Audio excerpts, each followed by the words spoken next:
chance to hear it, so let her tell it.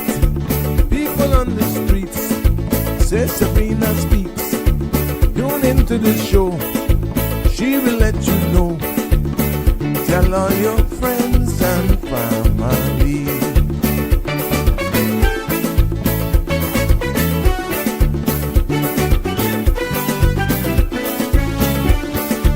Real talk is no joke. You get the news straight up from grassroots and concerns. You can hear with some people gone. So tell all your friends to tune in to Good evening, Cayman. I'm Sabrina Turner, and welcome to Sabrina Speaks, your daily dose of clarity, truth, and community insights. Every weekday from 5 to 6:30 p.m., we're tackling the issues that affect you, from national headlines to grassroots concerns. Whether you're in traffic or winding down your day, this is your chance to hear it straight and speak your truth. So buckle up, Cayman. We're not holding back. This is the show. We gotta let you know. Now we got to go.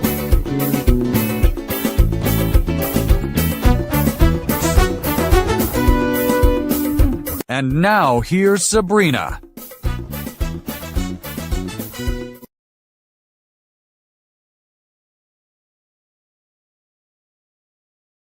Good evening to our friends and family. I see you, girl, first of the line. Good evening to our friends and family near and far. It's good to be back with you for another episode of Sabrina Speaks. Yes, we're Voices of the Islands, conversations for the world, and the podcast where voices rise, stories unfold, and inspiration takes center stage.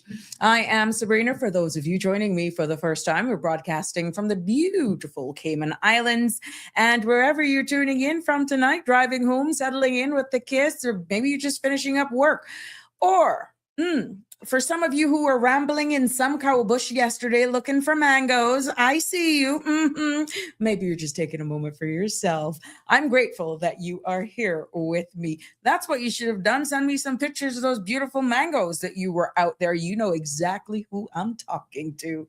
But tonight's episode of Sabrina Speaks is one of those important ones. Yes, and it happened today, and I thought it was only fitting for me to just keep abreast with what's happening around us, keeping it real and breaking it down for you, because we're going to go into explaining about Finance Committee. The reason why I went here is because I got one question, and I'm quite sure if that question came to me directly about today's sitting that prompt this whole episode was, did they just approve budget the other day?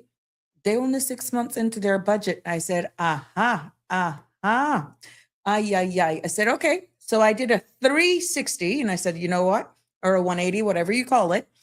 I said, you know what? Just let me break it down for you. I said, tune in at 5 o'clock. Let me break it down for you, because I said, if you've asked that question, and I was not able to,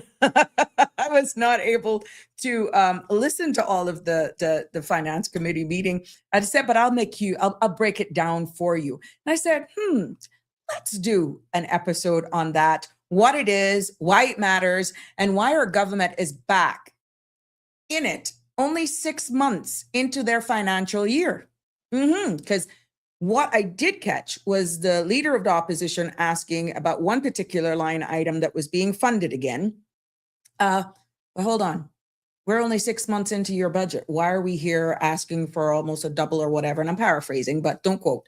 But yeah, and then I got that question out of nowhere. So what I'm going to do, my aim is to just break it down in plain language, real world examples, including, for what they were doing today. Some of the budgets or the approval that was needed in Finance Committee was also to purchase land to fund programs within the government that could yield into more employment opportunities for Second Chance program, to also go for funding for our uniform service, I think fire service, from what I understood, additional budget for training and that sort of stuff.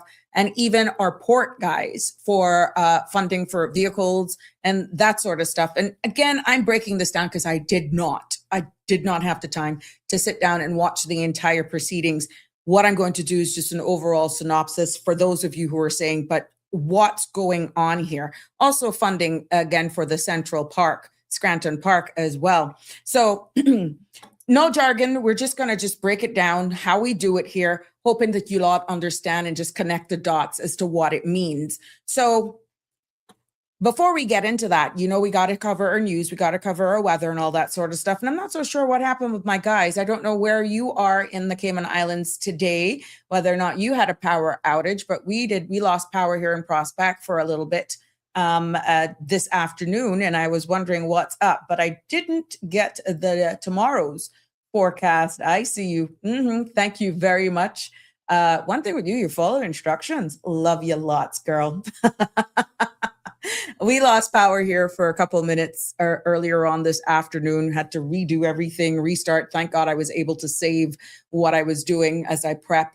And yeah, so wherever you're from, if you lost power, it's now been restored, obviously.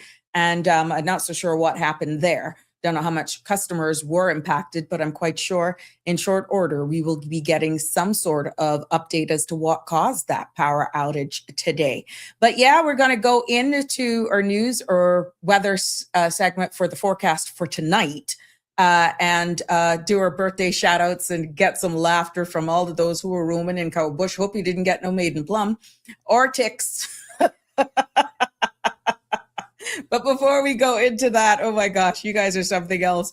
Before we go into that, the views expressed by callers, guests, and online commenters are those of their own and not those of Bridge Media Limited, its affiliates, the Sabrina Speak Show, or the host. Now, this program is for general information only and not a substitute for legal, medical, financial, or professional advice. All participants are reminded to speak responsibly and respectfully. And any content that is defamatory, discriminatory, unlawful, or harmful is strictly prohibited and will not be endorsed or tolerated. Now, listener participation implies acceptance to this disclaimer. 345-936-8255 is the number to call in if you want to be a part of the lively discussion here.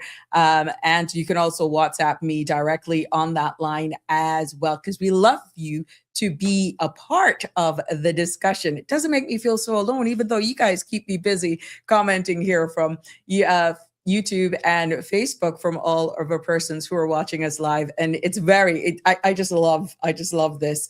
But please make sure you continue to like and follow the page and share it with your friends so that you're always notified. And most importantly, that you never miss an episode, because we know it's been some challenges with finding us sometimes. We're not normally always on the main page of CMR or the Sabrina Turner Community Activist, but you got to click on Reels, and that's where sometimes you'll find these shows live. But yeah, if you like and follow, then you won't have a problem finding us once we are live. Yes, congratulations as well. This would not be possible. This would not be possible without the vision, I just got to say guts and glory of Sandra for celebrating 9 years anniversary of CMR. And you saw what she did me earlier this morning. I was happy to have been invited to share with her this milestone as she celebrates one more anniversary, many more to come. And that's 9 years, Big 10 coming up, and the giveaways. Oh my gosh, those giveaways were great. Now, just expecting to have been there for a couple of minutes, but Sandra, just what she did me when she gave me the opportunity. But kudos to Sandra for not giving up and for bringing something that people barely can wrap their head around.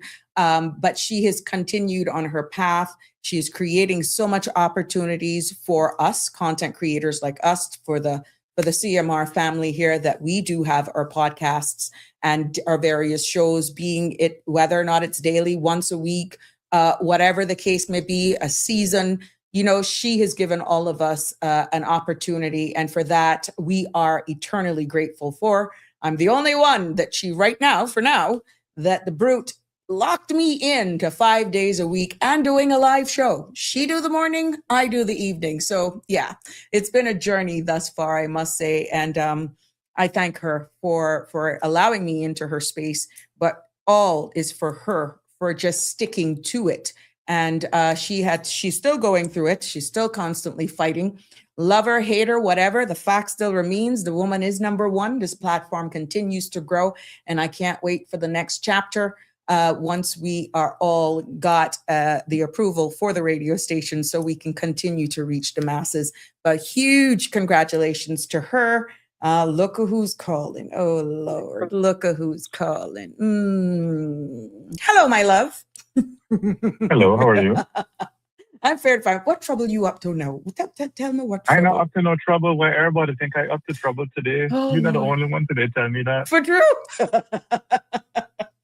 I just called in because I know I called in the morning show this morning. So to say that you started Sabrina's Week on the 28th of May, but your official launch The is 30th. actually the 30th of June, 2025. So I just wanted to call and wish you happy first anniversary.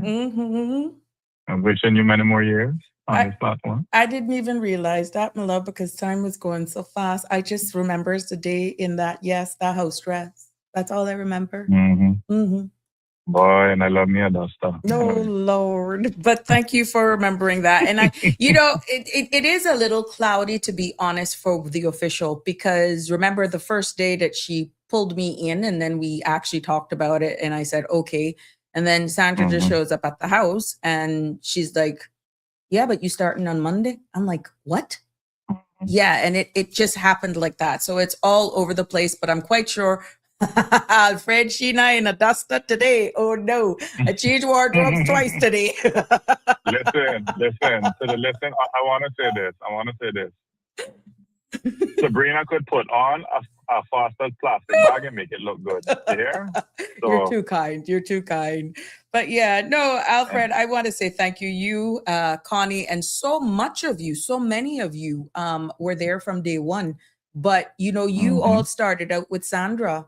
And so you know where she have come from. And I'm just so happy that you all have stuck with her through thick, through thin. And here she is celebrating 9 years. And, we all got to be so thankful. I mean, even your show and all that, you tell people, look, she's not charging us. They look at you like, what? What do you mean she's not charging you? No, she's more a mentor than anything in this space. And she doesn't like it. I noticed that with her. When we try to pull it out of her for her to talk about and just not gloat, but to really just let people know where she's coming from, everything that she's been through, the love, the hate, the anger, the lawsuits, and here we are. Yeah. The woman has still broken so much barriers and continued on. You cannot even describe that in words, to be honest. People can't wrap their head around it. Well, you see them shoulders? And some broad shoulders should take licks and should take licks from many people. Exactly. All right? Sometimes even you're not her dog, you're not her monkey, not her circus, and she still take licks from people. So I think people need to really appreciate Sandra for all that she does and all that she does for the community that people don't know. Correct, because a lot doesn't make her platform. Okay, there you go. A lot, and not everything has to be public. And that was tying it on to even public service. There's not everything that I ever took a picture of. There are many people during my time and even before that would never ever makes the public's domain because that's not what it's about. So yeah, it's just amazing. And kudos to you as you continue to grow. And I'm excited about the radio station though, to add on to what we're doing here. I think people would get a better concept of it. But you were the first caller, and you were the first one to see me when I was like a deer in headlights when she set this darn camera on the dining room table, and she said, "We got to try it out." And I said, "Okay." I'm just thinking, she's going to put on the camera and we could see it from her phone. When I saw live, I said, "What, you mean we live?" I said, "But Sandra got on my house dress." I said, "Got on my house dress." Don't worry. You look good in it. But thank you so much. And you actually gave a lot of history as well in regards to assisting in shaping this this platform as well with the ideas for the Wind Down Friday. And no, we got to give credit where it's due. And even with your show, you know, the little time people would swear to God that I know you, you know, for years on top years, this has just evolved because of this family. And I think that is what's unique about it. You know, you become a family, because she's never met the Honorable Member of Parliament in Bermuda, but you can't tell us that we're not all family and friends because of the close knit. Look at the Nikki. Look at all of those for the art part. And it's just amazing how close we can come together in a virtual space and yet be so connected. So thank you. And it's a growing process. Yes. It's a growing process. We're all learning. It takes a lot to produce a show. You know, so kudos to you for holding us from 5 to now 7. Mine right? only supposed to be an hour. For a year. It was only supposed to be an hour. For a year. And, you know, we can't get enough of you. Oh, God. You just trouble. But thank you. Thank you so much for your contribution. Always. Appreciate you, my love. All right. Yeah, man. Bye. Sure. There we have it. We're celebrating here today. And, you know, I just had to do that. And thank you, Alfred, for doing that. He is definitely one of those. Oh, God, Connie, I'm going to come to these comments. Let's just get over the weather. And then we just go into that segment, which I know you guys love, where I just mess with all of you who join in and jump in on the live. And you can always jump in on the live. You want to call, and you just do extend those wishes and congratulatory messages to Sandra here. Of course, you're welcome to do so. But let's see what's making the weather forecast for this evening. We don't have tomorrow's yet. It's not ready, and I don't see the prompt as yet. So I'll give you what I got for now.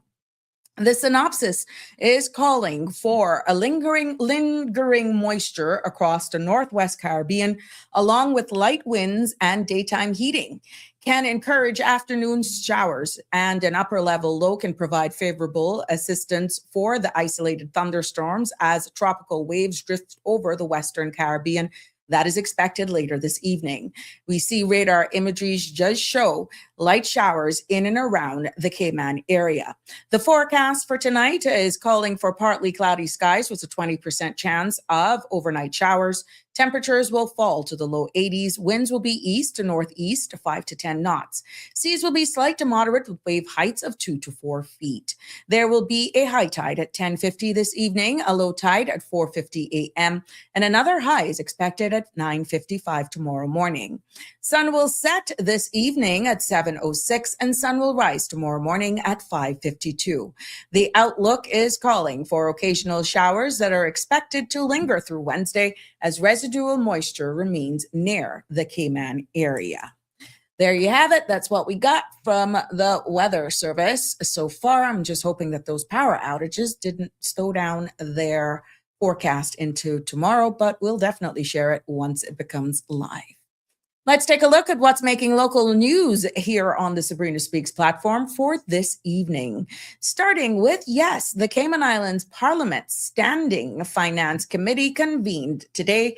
That is at 12:30. Now, the session was chaired by the Minister of Finance and Economic Development, the Honorable Ralston Anglin, who leads the committee's review of budgetary allocations and spending priorities. Now, members continued their examination of departmental funding request and related financial matters as part of Parliament's ongoing oversight of public finances. The Royal Cayman Islands Police Service is seeking the public's assistance in locating a wanted man, Michael Golab, as age 22 of Georgetown.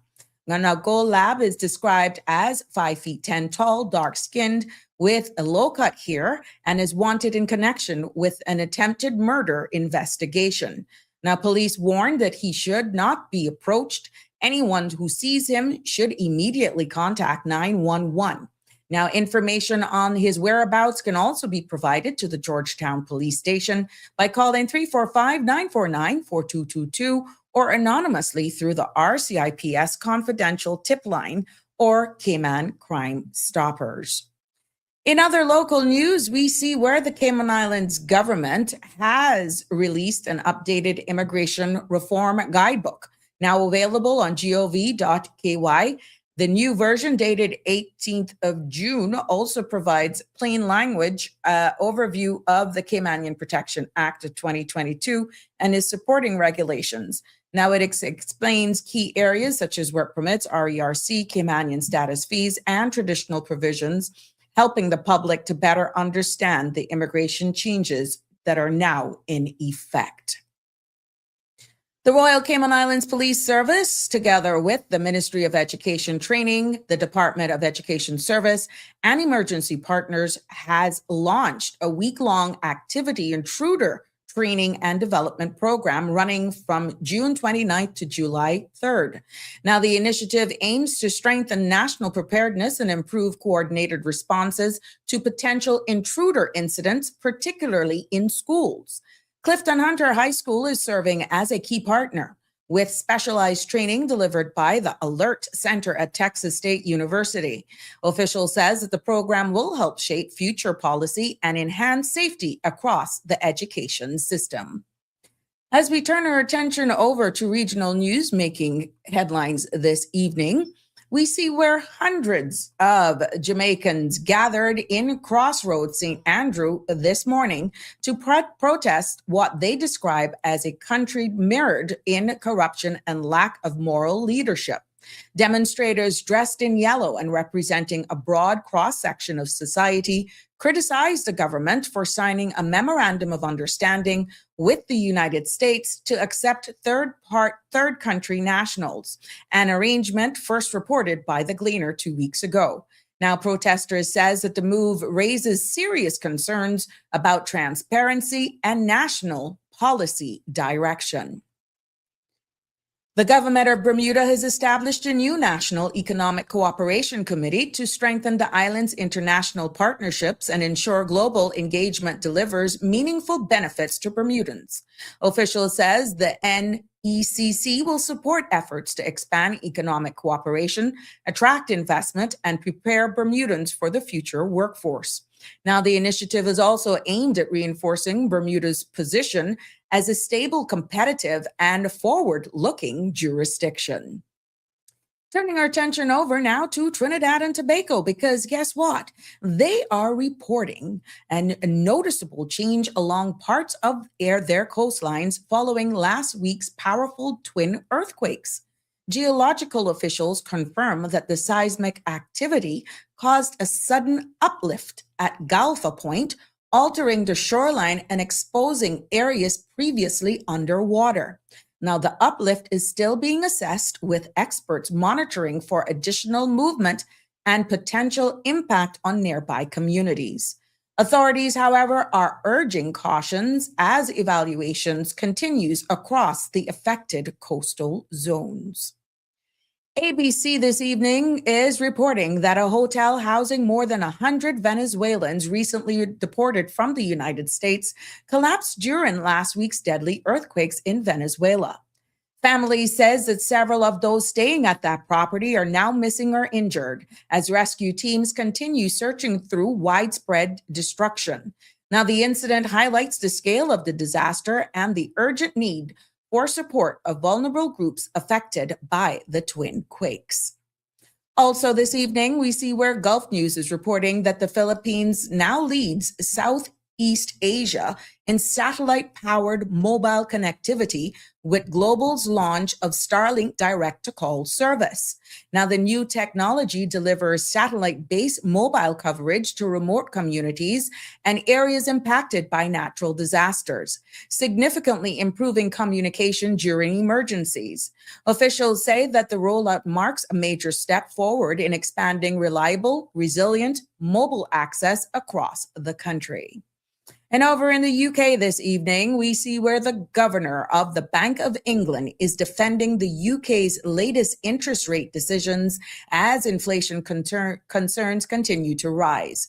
In an interview with GB News, he stressed that the central bank is not complacent, saying policymakers remain focused on stabilizing prices and shielding households from further cost of living pressures. Now, his remarks come amid a renewed scrutiny of the bank's strategy as inflationary risk persists across the United Kingdom economy. And we take a look at the business market report for this evening because we see where global markets close higher today, with the Wall Street lending gains as easing U.S.-Iran tensions and renewed strength in major tech stocks lifted investor sentiment. Now, the Dow Jones ended at a record 52,182, while the S&P 500 rose 7,440, and the Nasdaq climbed above 25,820. Oil prices continues to retreat toward pre-conflict levels, helping calm inflation concerns. Here at closer to home in the Caribbean, we see where markets were mostly steady, with Jamaica's JSE main and junior market showing marginal movements. Trinidad and Tobago posting modest financial sector gains, and Barbados reporting quiet trading today. Now, currency markets across the Eastern Caribbean remain stable heading into the new quarter. Now, there you have it, ladies and gentlemen. That concludes our news segment here for this evening on Sabrina Speaks, including your market report. Now, how much of you watched those games yesterday evening? Before we get into that, you know what? Let's just big on it up and say happy birthday to all of those people, because let me tell you something. I had some nursing to do last night with my son. I told you. I could hold that little story for the section where we go, because oh my God, all over has felt the shockwave of Germany being sent home, and oh my gosh, my nursing skills were needed last night. For Christopher, poor brute. But let's go into the birthday shout-outs. Happy birthday to all of those who are celebrating birthdays here today, and wedding anniversaries as well. We want to wish you a happy birthday, happy wedding anniversary, or maybe you're just celebrating life. Whatever it is you're celebrating, trust me, we celebrate with you here today and always, of course. And you know, we cannot disregard those who are mourning the loss of a loved one. Our thoughts and prayers go out to you as you navigate this time here. And we know it's not easy, but we just want you to know that as a close-knit community that we are all connected some way, somehow, and you are being remembered as you navigate this difficult time. From all of us here on the Sabrina Speaks family, those who got loved ones even in the hospital, we're sending our thoughts and prayers and love for you as well. So, yep, again, all of those who've graduated, I know ICCI is having their graduation this evening. That is going to start probably in about half hour. So congratulations to all the graduates, and we wish you all the best on your next chapter in life. And we know how it can be an exciting times for many, and some reality, life hits you. So congratulations to all of you as well. Connie Bonnie is first in the house to comment this evening after she was rooming in all that bush yesterday evening. I got some pictures to show you, and she heeded the call, and I got some pictures of the mangoes that she got from in the bush. Donnie is also here, beautiful. Our two ladies are content in bloom, just sharing beautiful flowers with us. You know what? Let me just do this now so we just get this. Here is Connie Bonnie's flowers for today. There we go, her beautiful flowers that she sent us today. That's 2 of 3 that we got from her. We got a bunch from Connie. Yeah, there we go. Look at that orchid. There we go. That's Connie with her green thumb. And look, we can't eat those ornamentals, but I tell you what, the brute went MIA yesterday because she was into some bush stealing local mangoes. I could say that. She said she didn't get no ticks. We'll do the check on the maiden plum. No maiden plum either, I'm assuming. Oh my gosh. I remember this as a child, going in the highlands or in the bush looking for mangoes. That's, of course, before we became so developed that we had grass piece or bush to go in, and Lower Valley and all Hotland, yeah, all down in there.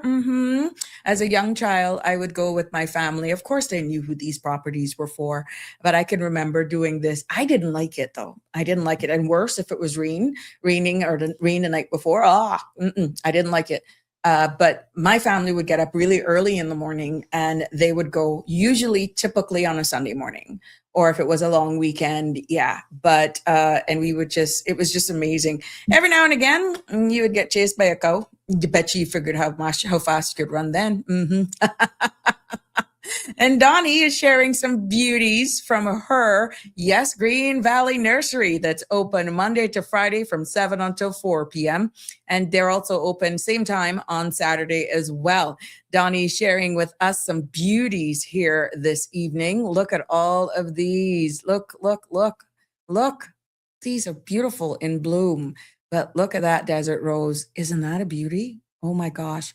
Well, you know what? These and so much more, if you want to see what Donnie has in store at Green Valley Nursery there in Lower Valley, you got to visit her. And she, I'm quite sure, could help you design your yard, a space, whatever it is. Donnie got the knack for it. She definitely has the green thumb. And we want to thank her.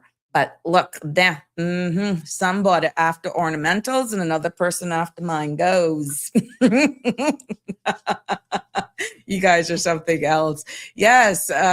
Yes. What happened yesterday? You got to go back to it. Miss Barbara G is also in the house. Good evening to you as well. Yes. Damian Henry is joining us this evening as well. He says, good evening all. You can't pour from an empty cup. Before you can effectively support, guide, or care for others, you must also make time to look after yourself.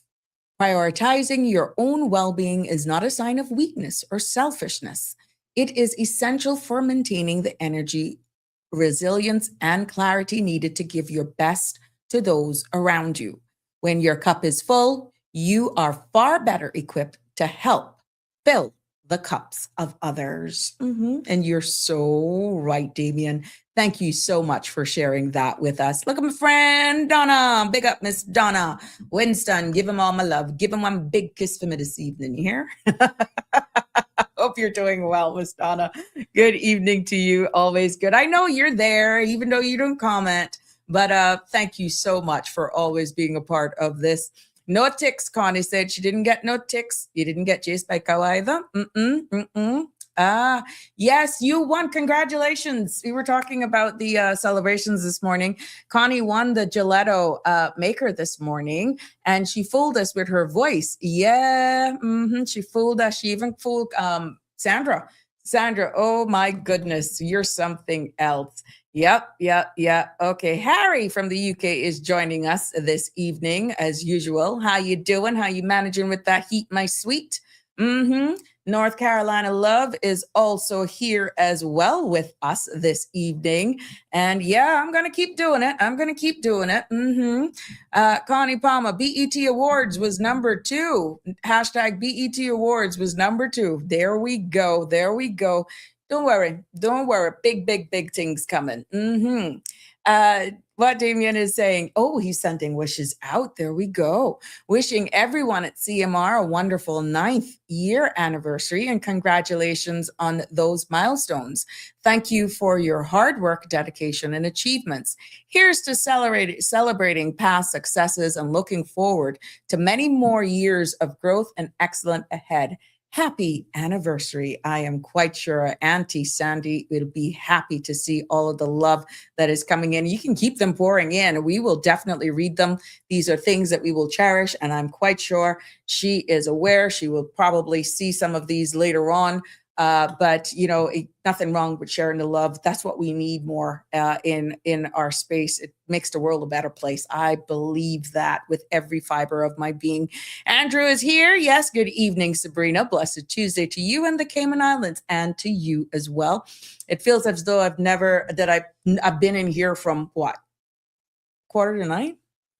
It's like I never moved from this space all day today. Yeah, like I pulled a double shift here today. But good to see you all back this evening. Thank you for tuning in.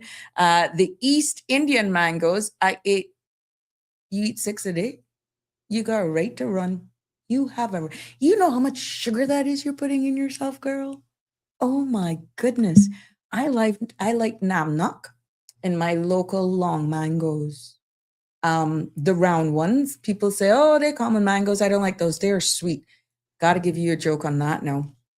But I come into the mango thing again. I got so much stories I can share to show you how I have failed as a parent. I have failed with exposing my sons, especially this last one, the real common mango. I could digress for a second now that we're talking about this. He comes home the other evening and he says, I got these 2 mangoes from work. He said, but obviously he'd eaten one. And he said, boy, they sweet. I said, okay, then a number 11. And I looked closer at it, but he was raving about this mango. My boy didn't realize he was eating a Cayman common round mango. And at that moment, how old was I when I realized that I failed my son? Right then, 52. He could not wrap his head around how good a local common mango tasted because I failed.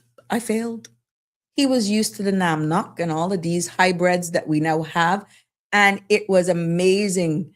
He was just raving about how good this common mango tasted. And he didn't realize he was eating a common mango. And I have to look at how we say the common mango. It's as though it's less. And we gotta stop that. But yeah, I had to accept that I failed. But the good thing was he enjoyed this common mango. And he was like thinking it's some special mango because that poor thing, that's all he's been used to.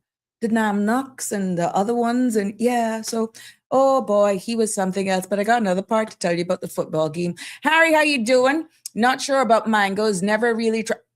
Really? Never really tried them. But peaches are the worst. They make me feel sick. Oh no. Sorry about that. You haven't had a mango. Oh, you're in the UK. Poor you. No, man. They gotta have some Caribbean stores around there that you plenty of Jamaicans up there, plenty there. You can get mangoes. You need to try find one shop. Oh, Harry, you really need to even take. Oh God, we got to work on you. Let's see what we can do. Connie, what do you think? We gotta have to adopt Harry. We gotta do something with Harry. We gotta put a little Caribbean step into him, huh? Thank you so much, Miss Daughter, for doing that. And Connie is saying no cows chased her either. Oh, well, you ended up doing well. Good for you. Well, I know we had some of our friends here yesterday who were sharing the scores live with us on the football match as they unveiled themselves. And I told you I could recall exactly how on Sunday, speaking with my son, he was so confident. Oh yeah, Germany, that's my team. And I was saying, he said, your mama don't have a favorite team. No, I'm not a bandwagonist. But I just like to watch a good match. Like last night after the show, that it ended up in those penalty kickoffs. Like I was on the edge of my seat. I almost felt myself kicking. But I never heard a word from him. Andrew, when I tell you, I saw him on the way going down and he met me and he did like 2 turns, like trying to accept defeat. Can't believe that, he was just that they're out. And I said, are you okay? I said, are you okay? And you could just see him. Like, how can I deal with this? How can I do, but he's alive and well. He slept it off. I didn't even see him come down. Normally he would come down for a beverage or stuff before he retires to bed. I not see him.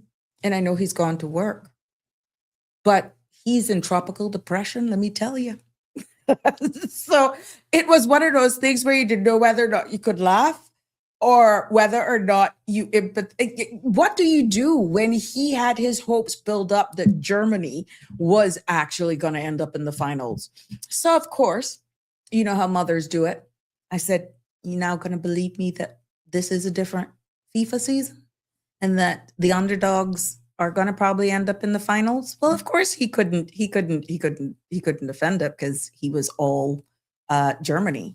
But he did admit that there are some surprises, and he would not be surprised. But of course, he's still nursing his wounds of defeat because Germany is no longer in the runnings. So there you have it. My sincere condolences to all of you Germany fans who have been sent home. Please, that is by no means taking a jab at you. It's just a harsh reality. Brazil is still holding on, and so is Mexico. So let's see what's going to actually happen. Like I said, please don't beat me up. I have no team. I just have fun observing my family, observing you guys, just watching a good game. So please, please, please don't hold anything against me. I don't bet. I don't do it. I just enjoy a good game. That's all it was. But last night's game that ended in that penalty kickoff was amazing. Netherlands has gone home now. Yeah. So there we go.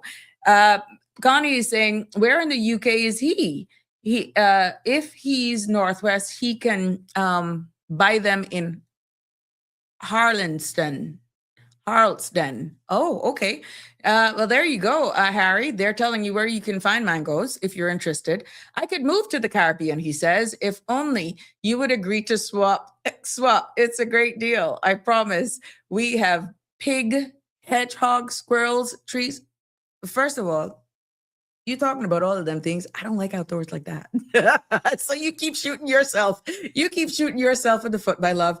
Just stop. Just stop. And sheep, don't forget the sheep. You keep them right where they are. You keep them right. We will share this space together, the island life together, my friend. You can come on down, but you can keep that exactly where it is. Yes. Okay. Thanks for that correction. Andrew is saying many more will be leaving soon. This is about the football game. Many more will be leaving soon as Germany fans don't feel bad. Bad. So, yeah, it's true. But I think there were a lot of people commented exactly how their performance at this stage of the game. They were very disappointed at their performance. And that has, even the commentators are saying the same thing. Those who were doing the reviews, it's like, something was definitely off. And they weren't performing like how they would perform on their home stage. You're in the United States now. At least show up in a way that, shows you're professional and at that league. So I don't know. Maybe it was just an off day. Let's blame it on the heat. But they can't even do that because they're getting that type of weather over there as well. So there you have it. But based on all the comments that were coming out, excuse me for the crunching. Based on what the comments were coming out, a lot of people are just disappointed at their performance. But I agree with you, Andrew. Lots more will be going home. They will not be the only ones feeling bad as the show continues in the knockout stage. And I don't know if you like the penalty stuff, but there were a lot of emotions. Whoop, you were up, you were down. You were just like, get over it. And then you're up again, then you're down. So it all depends. But it was really a good game last night. Harlesden, never heard of that in my life. Really? I will have to check it out. I live in Southwest, next to Southern Wales. Oh, poor you. Oh, yeah. Oh, my gosh, you way out. I am quite sure. Harry, listen closely. There is some Caribbean person somewhere there that has some store that can get you some tropical fruit, mango. And I'm going to go here. A Jamaican is everywhere in the world. Once you find one, they will tell you exactly where you can get those mangoes. The Southern Korean president has ordered a formal investigation into the national football team for getting kicked out. Really? They can't take a loss? If they lost, they lost. So this will be interesting. Come on, man. Oh, Lord. Don't get me started. And remember, I'm not really into it. So it is very interesting as we speak football here, and good to catch up with all of you here. But for those of you who are just joining, good evening, good evening, good evening. Welcome to one and all. Yes, this is another episode of Sabrina Speaks here as we get in and dive into something that might sound technical, might sound even a little bit, I could create a word here this evening, government-ish. But trust me, it's going to impact and affect Bristol. Okay. Hey, Harry. See, Damian Henry is saying you can get mangoes in Bristol. So, based on proximity, I'm quite sure somebody need to help poor little Harry out here because he's not had mangoes before. Yeah, but what I'm talking about is that today in Parliament, they had finance committee. And I got a question directly asking, and the question was quite general, but they're just 6 months into their budget. Why are they back? And I'm like, okay, that inspired me to just do a breakdown of it. And because I somewhat explained it, right? And why are they back in finance committee already was the question. Didn't they just get into their budget? And what does this mean? And I thought of just breaking it down for us today and to just let you know what it means. Now, finance committee in itself, right? That's not a separate group of people. You could, if you watched a live on the CIG YouTube channels, it is not a separate group of people. It is not even a special club just for layman's terms or a select committee. No, it's not. It's not a secret either because it was publicly broadcast. What finance committee is Parliament itself. Switching gears into a special mode, and this is how I'm going to describe it, where members, elected members, examines, review government spending, additional spending line by line. And if they so desire, sometimes you will have every elected member becomes a part of this finance committee, and especially if any additional funding is needed or moving funds from one line item to the next or from one pool to a next, they become a part of finance committee. Not all, it's not a full sitting of the House. You don't have the speaker there. It's chaired by the Minister of Finance. And that's why Mr. Ralston Anglin was chairing this meeting today, okay? And the purpose is simple. Bottom line, examine, question, and approve how government plans to spend their money. Now, this is not optional because it is also covered in the Constitution. Yeah, this is constitutional law. And if you don't believe me, under Section 71 of the Constitution, it says, and I quote, "There shall be established a finance committee which shall examine the proposals of the government for the expenditures of public monies." So in layman's terms, that means that Parliament must check every dollar before the government spends it, right? Now, what you look at is the entire framework of it. There may have been additional things that came up, like I said, different priorities or a shortfall in forecasting that wasn't covered when the actual budget was approved. There are provisions in the law that allows them to do that. Oh, Jesus. Harry said, I digress here. That one thing with me, I just catch everything. Harry says, I will order a mango off of Amazon. Let me see. You need to take a picture of that and share that with us, how that comes. But I'm quite sure it'll be nicely packed. You can try it. You'd be surprised. You might get through. Well, let's look now at the legal framework, right? In regards to this whole constitutional part of finance, because the legal framework that supports this is that it sets the rules for how government handles the monies. This is the legal framework of it. And what does is that Parliament also has some say in the controlling of spending. And government must report on finances. Borrowing limits, they have their limits as well. Borrowing in its own has their limits. And then you'll have where the Auditor General must independently check everything at the end of the day. So with all of that, these are the government's, the constitutional in part 7 under the finance. That is what that is covering. So finance committee is actually the tool that our parliament uses to enforce these very same rules that are covered under part 7 of the Constitution. Then you have the Public Management and Finance Act of 2026. And that particular piece of law explains how budgets are prepared, how appropriations work, meaning how different monies get to different ministries for different projects, to fund salaries, to fund capital projects like any big buildings, constructions, roads, docks, schools, that sort of stuff, how appropriations work, how changes to the spendings must also be approved. These are all covered under the Public Management and Finance Act, and how overspending must be corrected. That is all. Those guidelines are covered under the Public Management and Finance Act of 2026. So when government actually needs to adjust anything in the budget, they have to go to Finance Committee every time.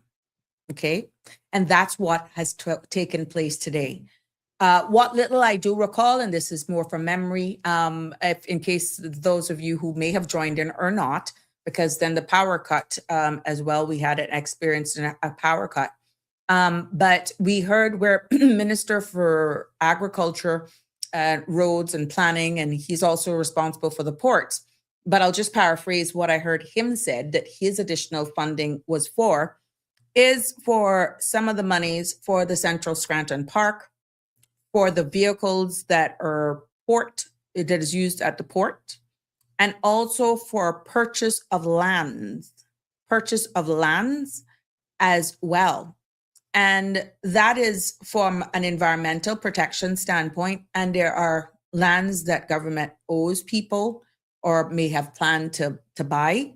It's also for that. Another big takeaway that my memory serves me well is that government is one of 3 owners of Owens Island in Little Cayman.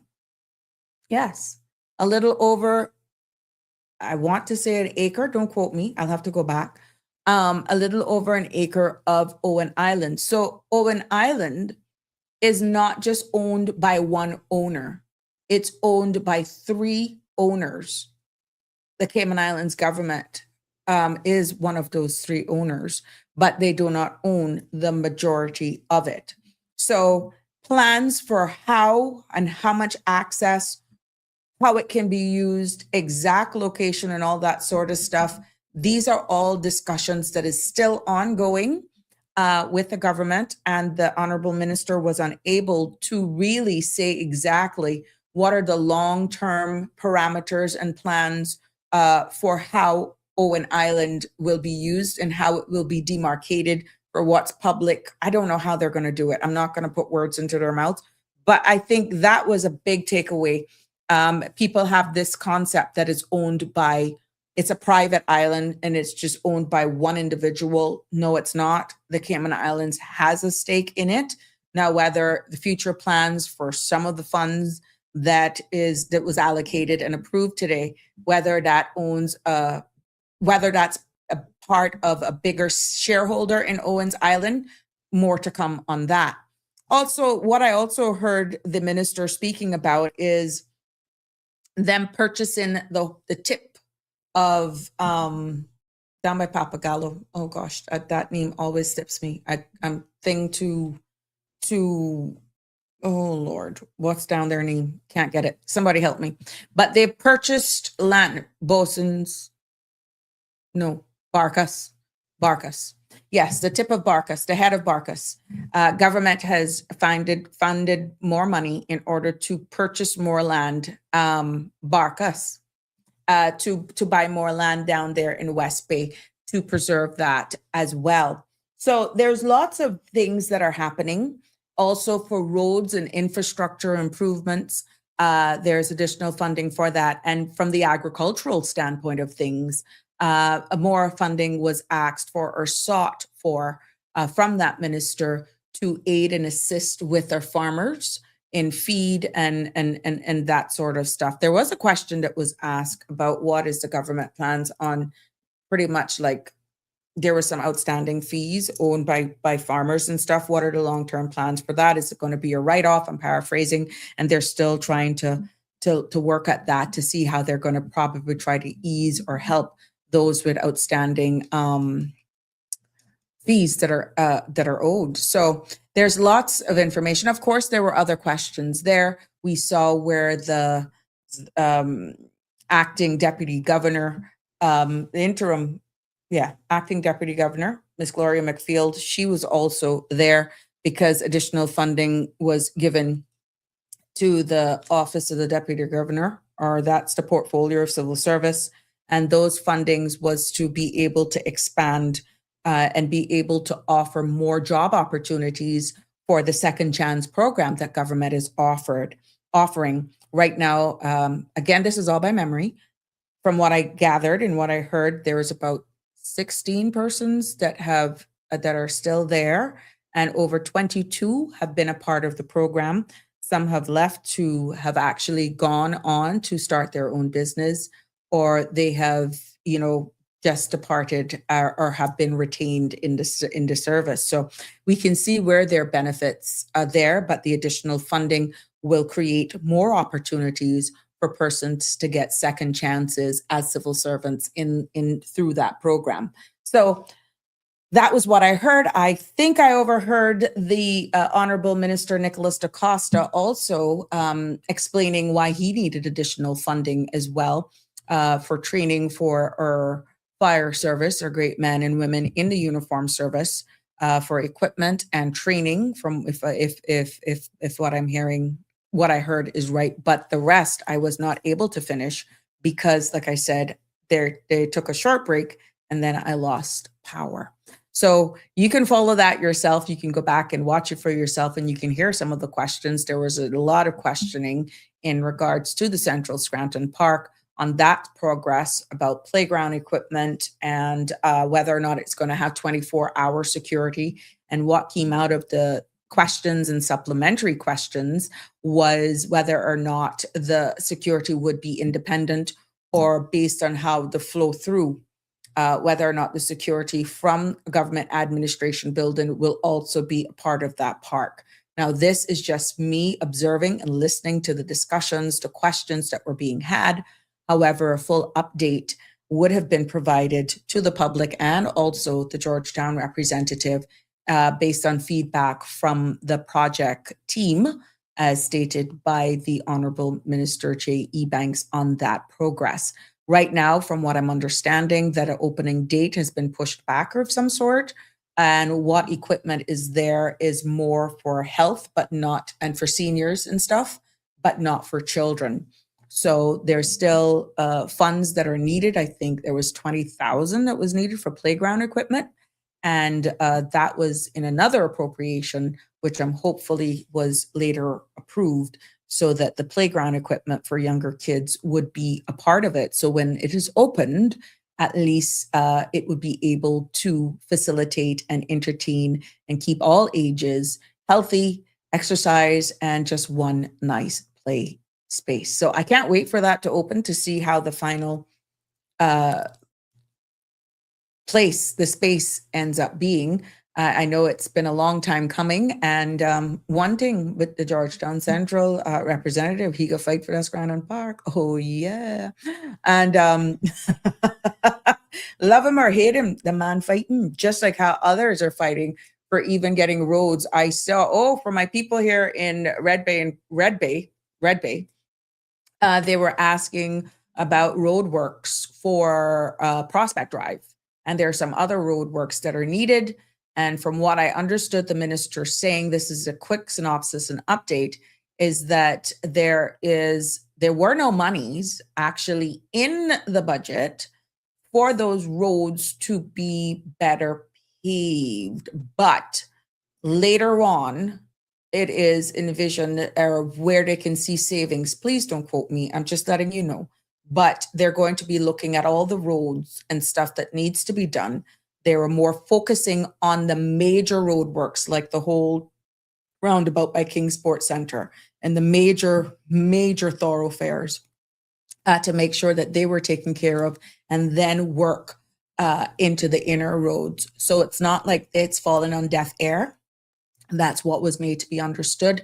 And the minister did confirm that one thing with him, he likes color and he likes good roads and that sort of stuff. So it's not like he's becoming neglecting any other thing. But what I understood from him is that his major concerns was just getting the main roads sorted out, including additional funding that for the extension of the east-west arterial continuation, and that what has been delayed there is the road works from Water Authority, and that they are looking at possibly running those pipes along the edge of the roads instead of putting it at like in one of the lanes, so that it does not slow down the progress of continued works that is needed on that extension.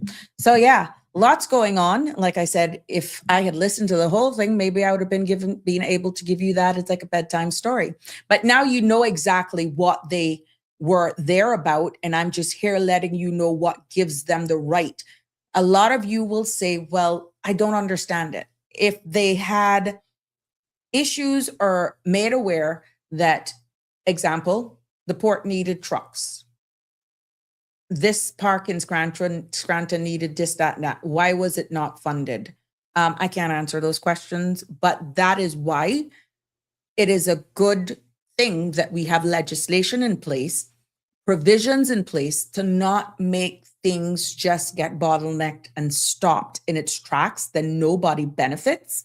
That there are provisions such as this in place that they, of course, meeting finance approval, but without slowing down certain things, there are provisions that can be done to keep money going. Otherwise, you could be blocking training from our fire officers. You could be slowing down hiring. You could be slowing down job opportunities and programs, and even how we maintain our roads and public spaces and all that sort of stuff. Emergencies as well, but we can get into that a little bit more. So, but the big question is, why are we in Finance Committee only 6 months into the financial year? And I hope you were able to pick up why, because there things that requires additional funding, or there were shortfalls based on forecasting and that sort of stuff, that there are provisions in the law that covers for these things to be done. This is normal. This is quite normal, even though it may not look good on any administration for coming back, quote unquote, so early. It is normal. There's always a margin for expecting of these things to happen. And this is just a part of good governance, why you have this other process, Finance Committee, in order to vet these movements. And imagine if this was happening in private and you only heard of it after it was done. This is happening in real time. It's live streamed, letting you know, letting you hear all the questions and all of that sort of stuff. As annoying as they may seem, it is an opportunity for you to know where your monies are going and why they moved it from here and why they moved it from there.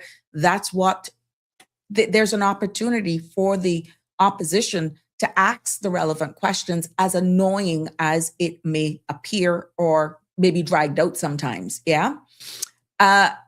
When you look at the overall national budget that was approved, that kicked in as of the 1st of January this year, that is a plan at the end of the day. But life doesn't always, we know that, follow this plan. Even though they have structured rules and stuff, you want to make sure that your projections, your forecasting actually come as closely as possible. But you also have to look at through different lens.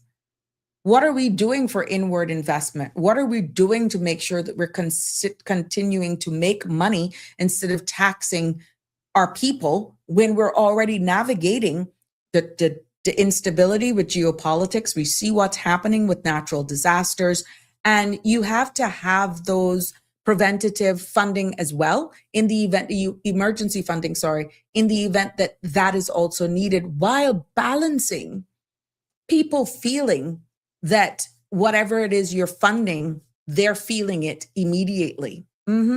We all know how life is. So supplementary appropriations, you may have heard that term and will have heard that term being used a lot of the time, is a term that is used when we see the administration, government, may need extra funding for, like I said, the second chance programs or other programs, emergencies that may come up, inflation impacts that we're seeing is impacting the entire world, and assisting in projects moving faster than expected.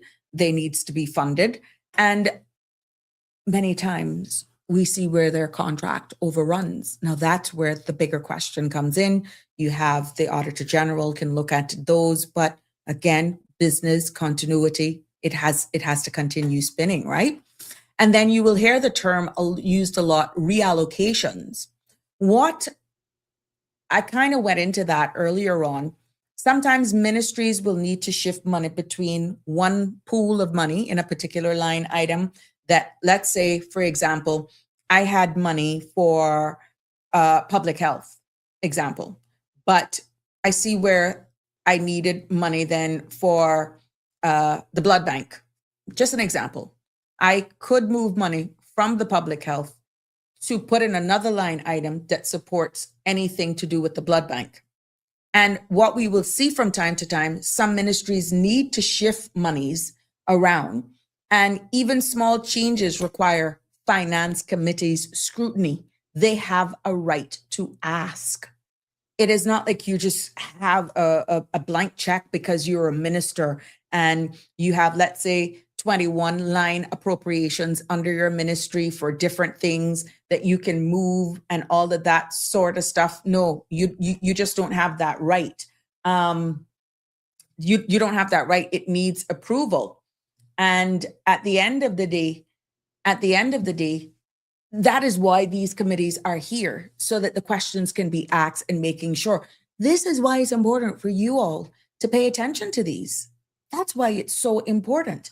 Went on the road a few months ago and the road was so good, but went back last week and the road is fully paved, and that's, okay, hold on. It was fully paved, and that not a mean road, that was in West Bay North. Oh, I'm getting some comments here. We appreciate you for breaking down things, but Sandy is the spicy one. Oh yeah, thank you so much. Oh, okay, I'm reading these backwards. Yeah, thank you. I don't want to miss my WhatsApp messages at all. So as I described this morning on the show, Sandra is the, Jimbo had described Sandra as the pineapple, and he described me as the peach. We both have our own way, and trust me, yeah, it is something else. Oh Lord, hard to miss the show. Even on vacation, I listen to her. My children say to me, we can't plan anything before 10 or 11 because Sandra's on air. I defend her so many times. If people try anything about her, and I tell them off and correct them on what they are saying. Yes. Oh my goodness. So there we got some love shared there by WhatsApp. There we go. Michelle, how are you, my dear? It's good to have you joining with us. It's been a minute. Alfred Real is saying, Harry doesn't need any forced ripe mangoes. He need to come during mango season and pick off the tree and get that experience. And he needs to try all types that we have here. I agree with you, my love.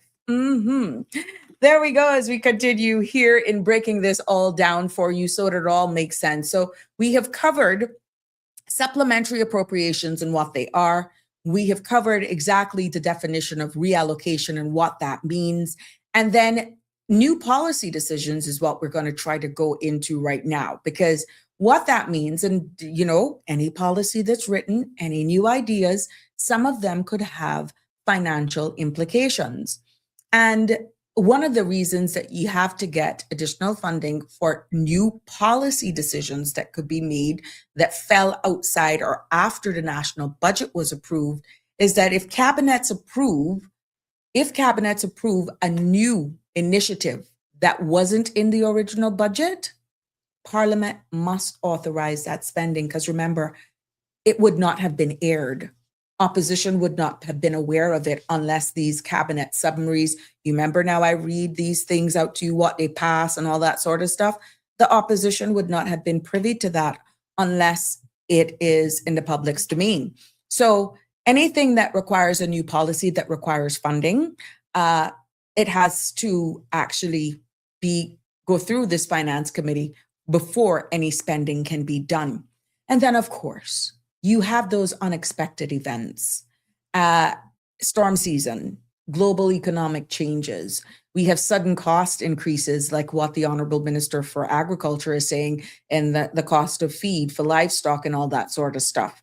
Urgent national needs. We see where the continuation of the road, there may be some emergency that you got to purchase lands for environmental protection reasons, for closing of deals because not deals, closing of deals for previous or older purchases where persons are still waiting to be paid by government. Let's say there was a road or encroachment happen and people have to be compensated, or even relocation of persons for in the best interest of national good, for the greater good. So these things all fall under unexpected events. And again, before it can move, it needs to get the blessing of finance committees. And then there's also a section where if there are any errors, not saying that these came up today, there are times that there are corrections or technical adjustments that requires approval from finance committee, right? And sometimes what we have seen where budgets have already passed is that there needs to be amendments like accounting corrections, updated revenue forecasts. You may have heard the minister saying what is projected, what is forecasted. It could be a surplus, it could be more, we could fall short. That is why the chairman actually said that today, because forecasting and how much days we have in compliance, I think he said, was it 90 something days? Whatever, please don't quote me on some of these, because everything I'm doing here, well, I know Alzheimer's not getting me, because I actually retain a lot more than I can believe, can imagine. But whatever it is, we're in good standing right now, that we're not cringing or walking on a fine line or a tightrope where there's going to be, at this time, with what was declared here today, that there's any chances of us spooking the United Kingdom based on what was shared today. Meaning, hey, something is going on. You don't have your reserve days in the event. Like, we're so tight that, hold up. What's going on here? It's not that. We're not in crisis based on what was declared today. Okay. So there are times that you will see these things happen and corrections or technical adjustments are needed. And finance committee in this case is the legal mechanism and the only legal mechanism that can actually fix these errors or adjustments that are needed. So even though the overall budget was passed 6 months ago, approved, government cannot just spend extra money or shift around monies as they so choose. They must go back to Parliament. They must sit in finance committee, as you saw today, and they must explain the changes as well. And they must also get approval from finance committee. And that, my friends, say what you want. We see what's happening in some other jurisdictions where there's so much questions. It's covered in a shroud of really, that 1 + 1 is supposed to be 2, but why is it saying -4? That, my friends, right now is accountability. That's transparency, and that's democracy. So even though it's layers on top, layers and layers, and you said, okay, it's too slow. When you look at other jurisdictions that do not work off of a system similar to ours, then there is room for distrust. There is room for all sorts of speculations. But the mere fact that ours is handled like this, I hope that it brings some sort of comfort to you to say, well, okay, we're trying to be, or we are being as transparent as we can, right? So in real life, some of these things you're saying, well, we got the pension that is underfunded. We want to do better in access to healthcare. We want to make sure that our schools, our docks, our public spaces, whatever there is, right? When you look at land purchases and we're hearing how important this is to preserve certain areas, we see the kerfuffle still about Fisherman Bay, Red Spot in town. We see how passionate we are to preserve Barca's Beach and try to purchase as much as Barca's as we can in order to stop that from being developed, and even other properties for housing and that sort of stuff, right? That is all a part of this. And what finance, if you hear that, that's Chance just being a naughty boy right now. Finance committee just isn't about the salaries. I just want you to know that, or their operational budgets. No, it covers major capital decisions as well. You may have heard me talk about that earlier on. When you hear about major capital projects, those are like big projects. For example, we're going to build a dock. We're going to build a new prison. We're going to build, let's say, a new school. Those are labeled as capital projects, usually managed, and the line items are funded through the respective ministry that they fall under, right? And those, one of the biggest capital decisions any government makes, we have seen, or major decisions, is when it comes to the acquisition of land, buying of land.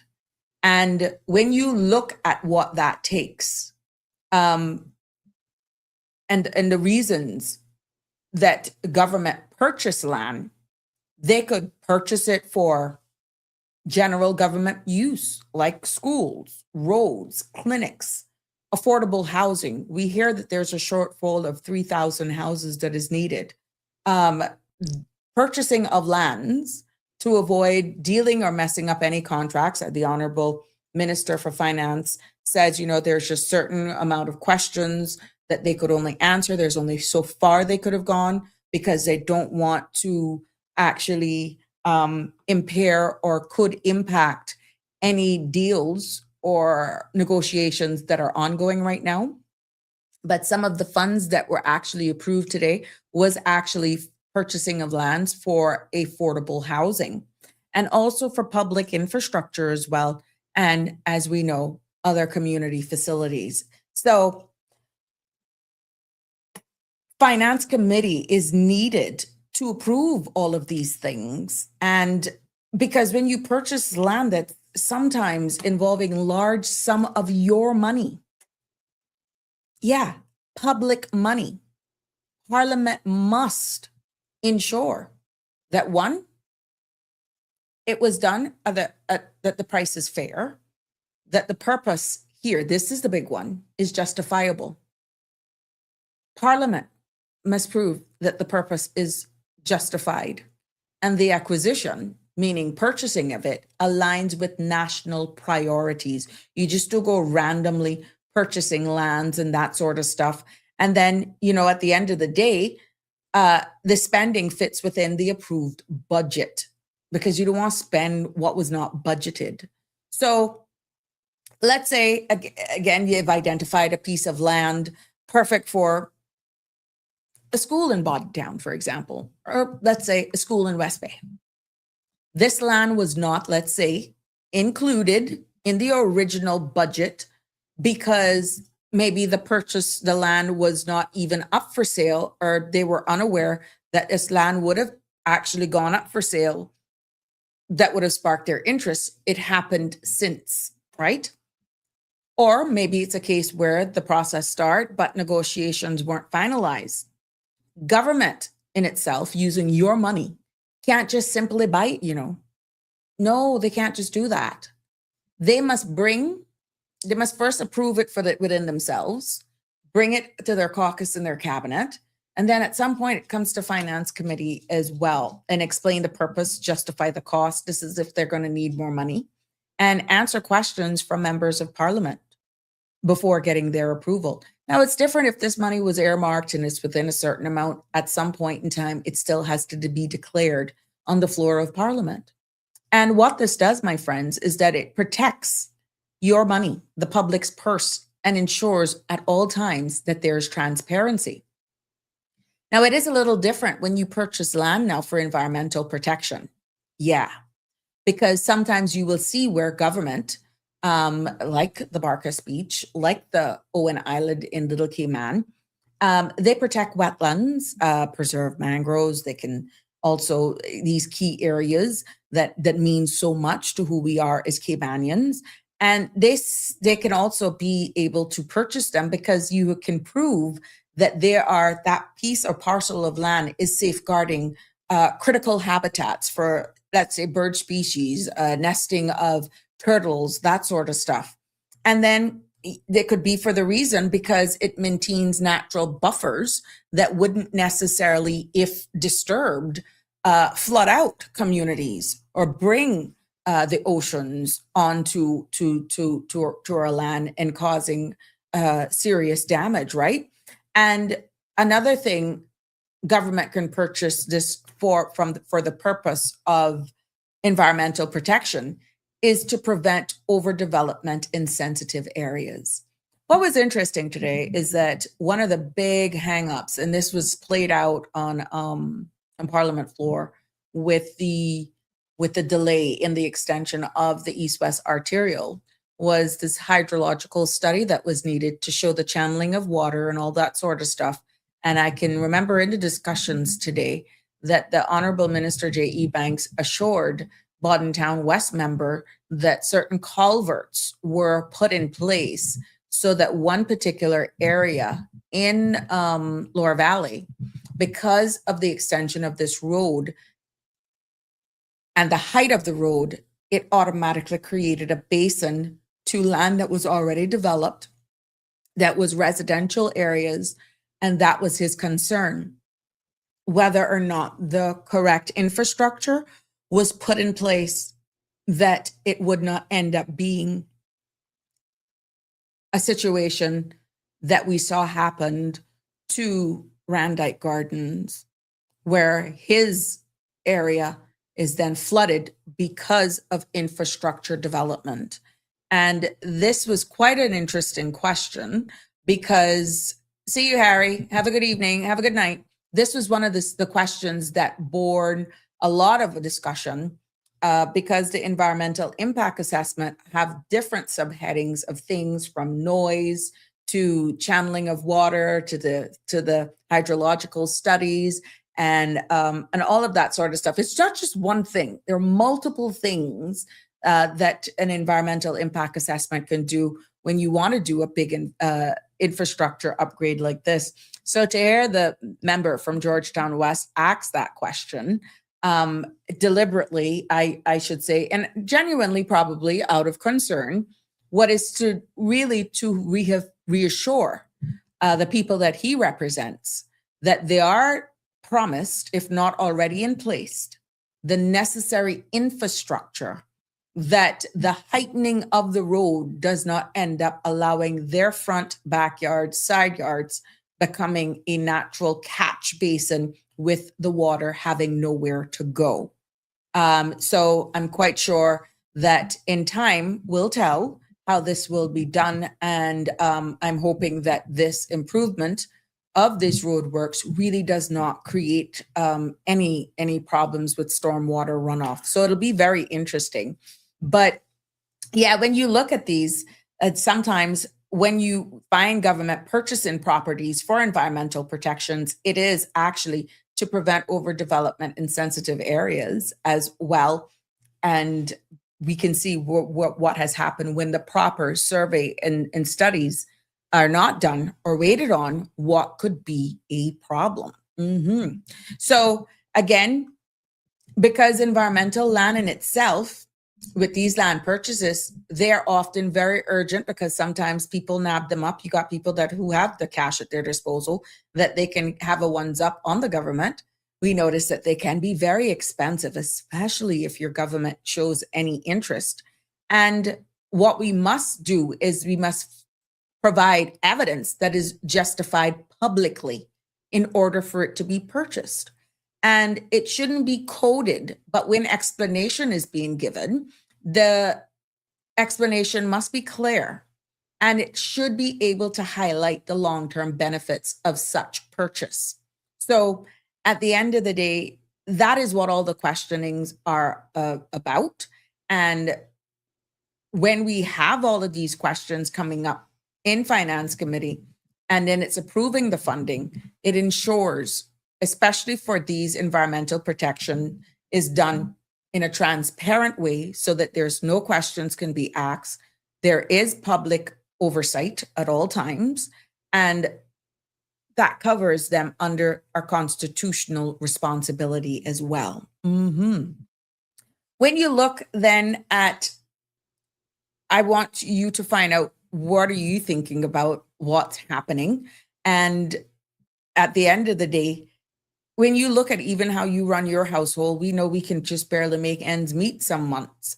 But think about your own house and how you operate that, okay? Not pinpointing fingers at anyone, but how many of us just make a budget, or you just pay the bills as they come, and you know that some months just ain't have it because you're one flat tire away or a battery away from just having nothing until the next payday. But for all intents and purpose for this discussion, think about your own household.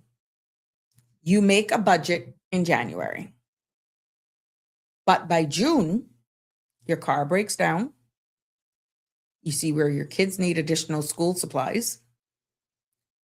Inflation, there's more than you can think of for the grocery bills. And of course, utility bills increase. You don't throw away the budget that you originally had. You adjust it accordingly to fit the situation, right? You've moved around the money, try to juggle, try to stretch. Maybe you have to cut back on certain things. You make critical decisions, but at least at the end of the day, your household is still able to function. In these settings, government is doing the exact thing. The only difference is it's not their money. It's the public's money. And they must go to Parliament for approval. And that approval is exactly what we saw play out today at around 12:30 Finance Committee. And all it's there to prove and ensure that absolutely no minister can overspend without scrutiny. You may say, oh, try hush. I'm just telling you how it works.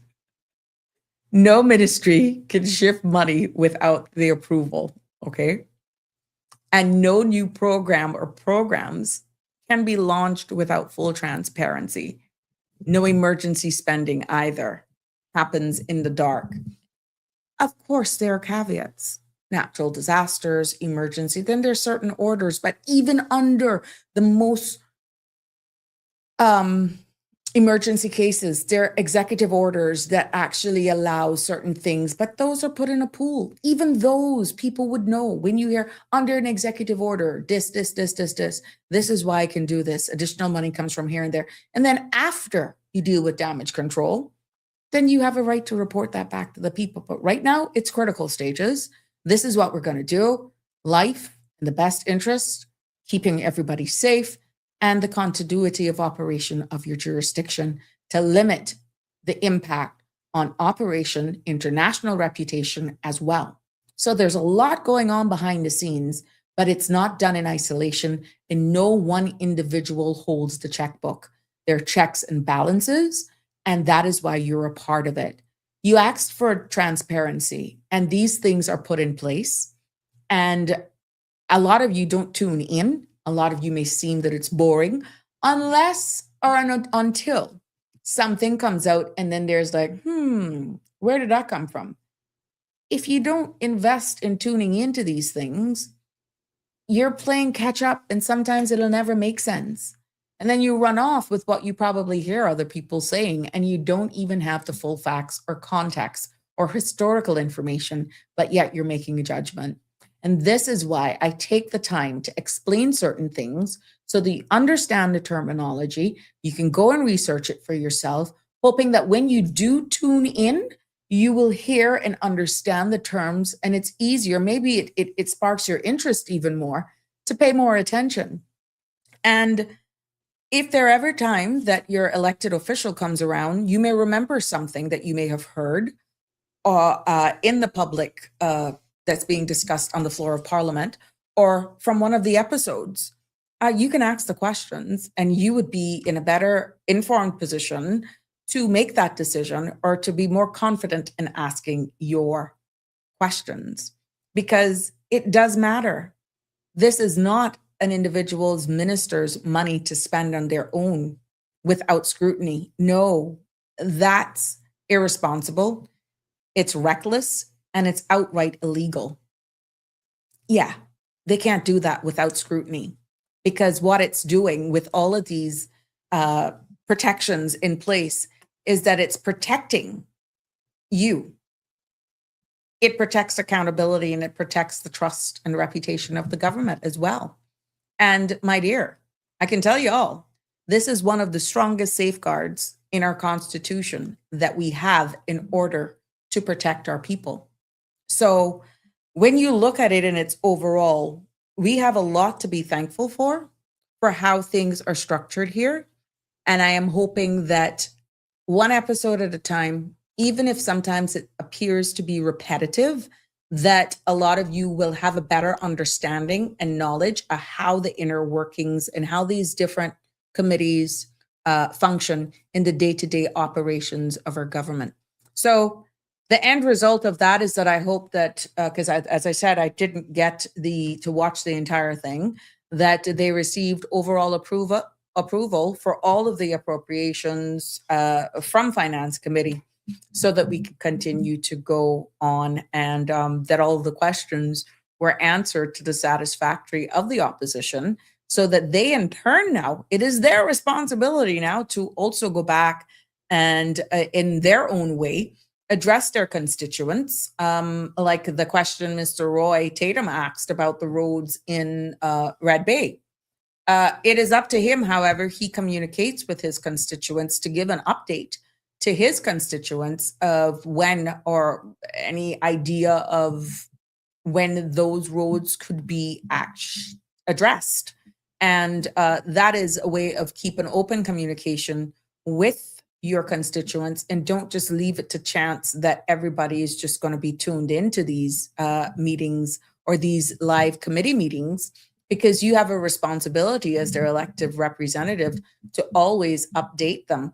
And the mere fact that he had the opportunity to speak on this there and was specific about his roads and other things that he brought up is a clear sign that, one, it's on record, and he can give true updates to his people how quickly he can, and at least give them some sort of hope that it's being addressed.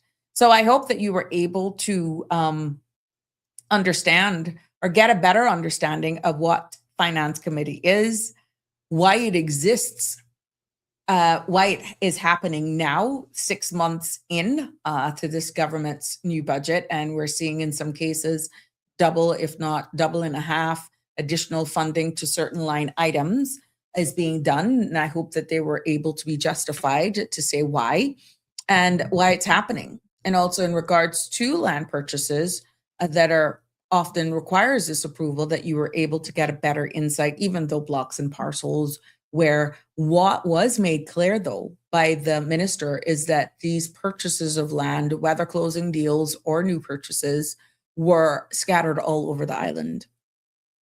It was Cayman-Brac, Little Cayman, and all over Grand Cayman, different areas. So I'm quite sure we will hear these updates in the future. I don't know how they're going to do it, but I'm hoping that you were able to get some semblance, some idea of what that means, and that you have a better understanding as well as to where your money is going, even though you may not have agreed, or you're like questioning, why now? Why 6 months after? Why are we doing this now? So I'm really hoping that that in itself will clear the air for you.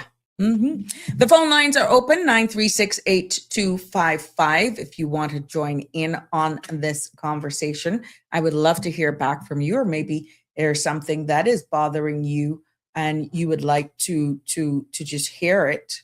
You need to get something out.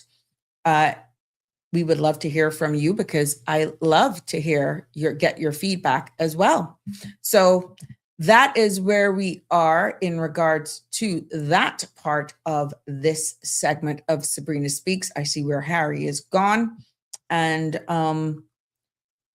we go back to Jess. We're going to make this a free flow segment here on Sabrina Speaks. And I want to hear your feedback. If you are appreciating what I'm delivering here, I always like to get your feedback. I would appreciate you coming back to me with some sort of semblance, so that I know what I'm doing here is meeting your satisfaction. Because at the end of the day, we're going to be having guests, and we share that with you. We're going to be having guests and talking more about what is in store, what's coming online, and all that sort of stuff. So it's not going to be just every day me coming at you with certain things. No, that is not it at all. I'm going to be having guests. We're going to continue to learn here, and we're going to keep you up to date with all that's going on. Now, I saw where, let me see, this seismic research from this center in Trinidad. I don't know if you guys saw it. I don't have the YouTube video, though. That's sad. That I could share here with you. It was a part of the news segment that I shared here with you today, where they provided additional accounts of what happened in Trinidad. I wonder if I can find the image for you to show you the power of Mother Nature and what it has done there with their shoreline. What is coming out of Trinidad just yesterday, and I'm thinking this was only discovered by people over the weekend, and it's now making headlines all over the place, because what they're saying right now is that this image that I have up on the screen was pushed up, was once water that was underwater. So what you're seeing here in this picture that's in the middle of your screen is new land that was formed, and they're linking it, to be confirmed, to the twin earthquakes that happened last week. And what is being said is that this particular coastline of Trinidad is very close to Venezuela. And they're feeling that when that earthquake, those two earthquakes hit, when they struck, that the ripple effects caused somewhat of a landslide. And the front of it, you got the back, the middle, and the foot. The head, the middle, and the tail. The tail didn't move, but the top kept coming down as a landslide. And what happened? The pressure built, and then boom, up from the earth, created new land. And yeah, this is interesting how this all unfold. Now, of course, there are some serious cracks, or I guess you would call them caverns, into the earth. This area is known for mud. It's mud, like many mud volcanoes. It's volcanic.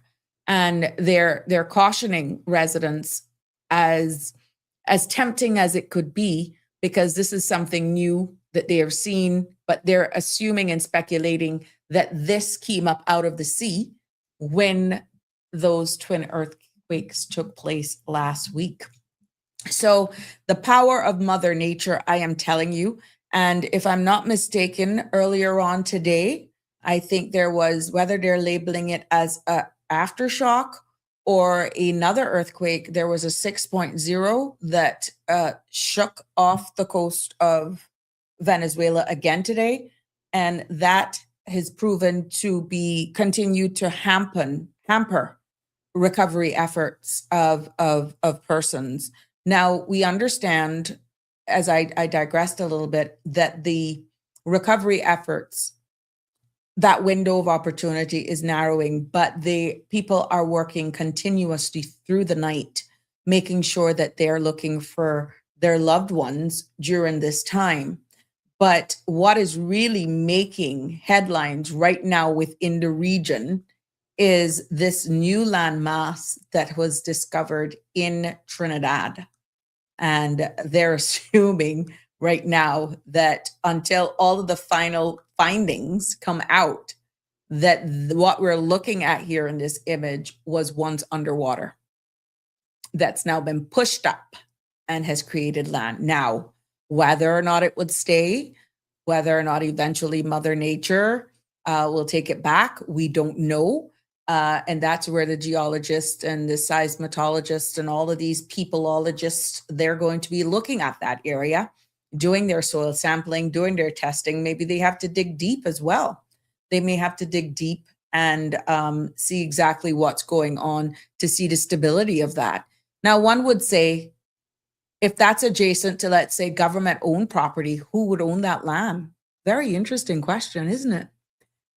Because if it wasn't there before, it would be interesting to find out who would now own that land. If it's already privately owned or attached to somebody's boundaries, does their footprint expand? That'll be very interesting. We have a caller. Good evening, caller. You're live on Sabrina Speaks. What's on your mind? Good evening, Miss Sabrina, and good evening, K-Man. Hello. I'm doing well. I trust you're doing well with your family, and K-Man is doing well. I'm doing my best. And yeah, that's all we can do, one day at a time. Mm-hmm. And I hope everyone is trying their best to stay hydrated, because this heat is not here yet. Summer is not here yet officially, so there we go. Two things real quick. Global warming, yeah. And if most Caymanians or if most residents in Cayman aren't aware that our actions, I guess I keep saying this, we are all responsible for our own actions. We're all responsible for what we do and what little bit we don't do. And we have to realize that global warming affects every one of us. And I'm going to call one name this evening, the Honorable Miss Mia Amor Motley, the Prime Minister of Barbados. She is someone who has brought to the forefront, as she calls it, we are not the cause of global warming, although we're contributing to it. The Caribbean region is small, but we are contributing to it. It is the developed nations that are, and they don't seem to care about, as she states it, the developing or the developed island nations throughout the world.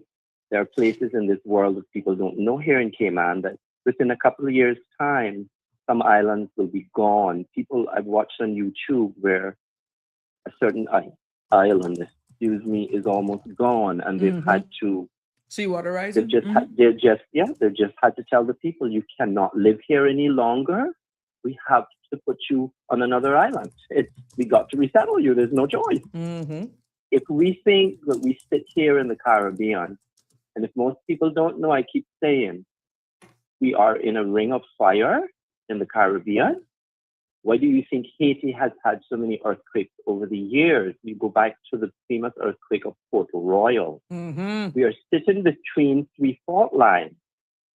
At some point, something is going to rattle again in this region, because they have said the big one is here to come. It is not about fear mongering. It is about how the world and how the environment works. And if we continually destroy parts of the environment and we kill out certain things, they all have a negative effect on the planet. Just like humans are creating fossil fuels, we're burning fossil fuels. You go to electric cars, it's a different story, because then you got to recycle the batteries and the chemicals in them. So that's a different story, even though it is more cleaner for the environment, they are downfalls still. But getting back to Cayman, we sit in a ring of fire, and constantly we look, and the Iron Shore has been changed in Grand Cayman. I don't know how much more they're going to intend to build on it, but I keep saying this. If the sea rises up from an earthquake, pray, God forbid it happens in this region and the tsunami waves or the tidal waves, as we call them when we were children, come. Where are we going to go when the Iron Shore was put there to protect the coastline and to protect us? Because things can shift, things can happen. And where do you run? There's no place to run when a 50-foot wave is coming into Cayman. Where are we going to run? To You be think honest, Cayman Airways can, think Cayman Airways can evacuate all of us to the back? no, they can't. But No. just a correction. We're not Uh-huh. sitting on the Ring of Fire. That's more Asia. No, we're not sitting on it, but we are surrounded. There's three fault lines around Yeah, us. we are on a seismic plate. Yeah, and Mhm. it's when they shift, just like they shifted before, that the Iron Shore was under the sea, Mhm. and it's now looking at us to protect us. I don't understand the logic between planning here, where everybody wants to build, and I keep going to the northwest point coast of West Bay. It all started, as far as I remember, when the madness became what is now the Cayman Turtle Center. Mhm. Look at the parking lot. And then you gave a right away for the next big development, which was a restaurant that did the same very thing. Mhm. And then everything on that coast has continued in the same area. And it's just, you have lost your coastline, you've lost your protection, we have lost everything. And if the sea level rises, where are we going to go? Because what? You're going to put it. You got condos on the sea. When the water rises, where are they going to go? They're going to have to come inland, right? Mhm. So, if people think that global warming, just you talk about it, and until you see stuff happening, there's a couple stretches of land left on Northwest Point Road that you can just look to see the ocean. Everything else has been just destroyed. I'm sorry, that's the only word I have for it.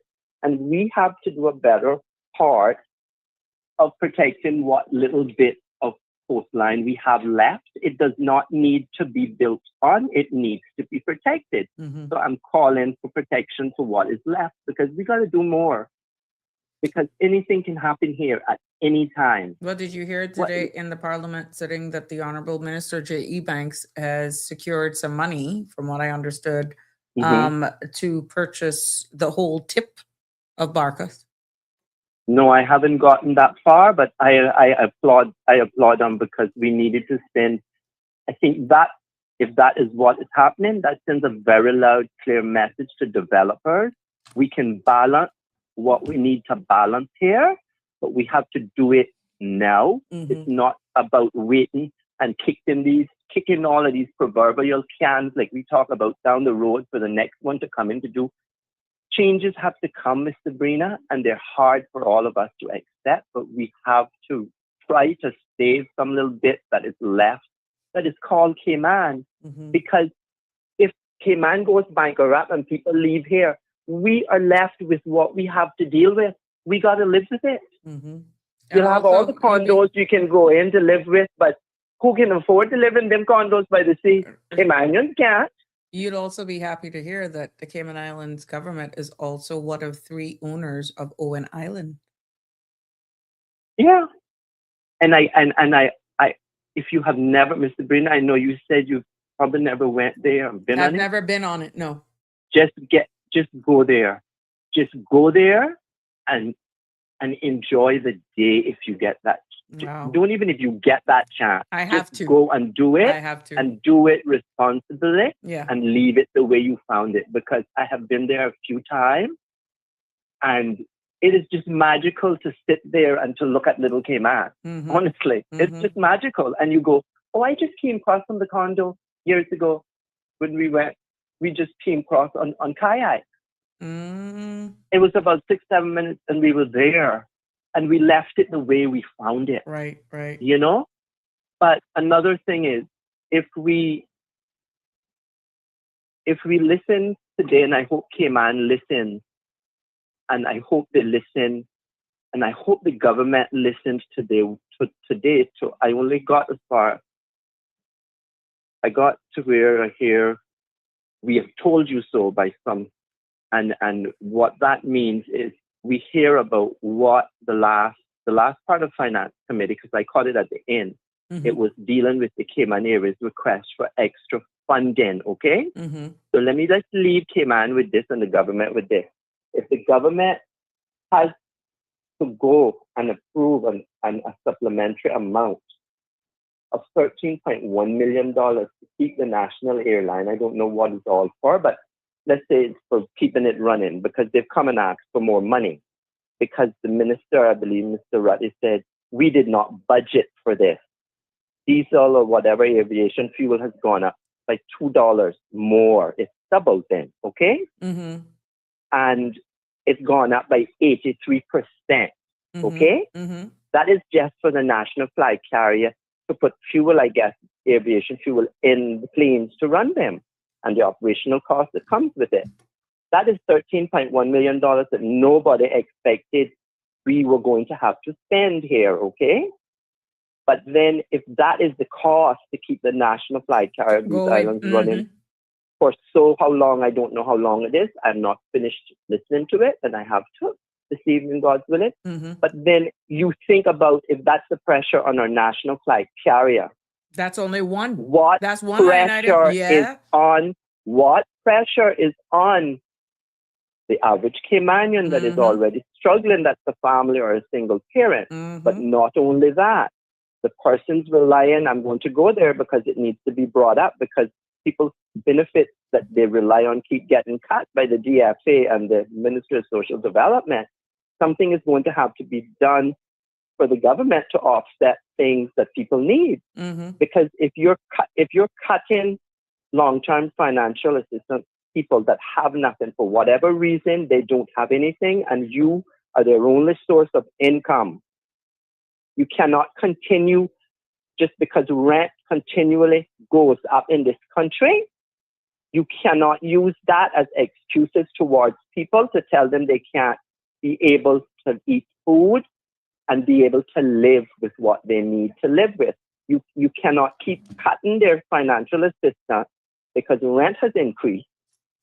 You can't keep doing that because they'll end up with nothing in the end. So like the opposition has said, something has to be done because the Caymanians are hurting. So yes, the government's put the fuel surcharge, but that is just a dip in the bucket. So when you go to Foster's, you might be saving $4 or $5 a week for gas, but you might need $15 or $20 worth of items, and you don't have that other $15. Then what do? You, your household, and your children have to do without.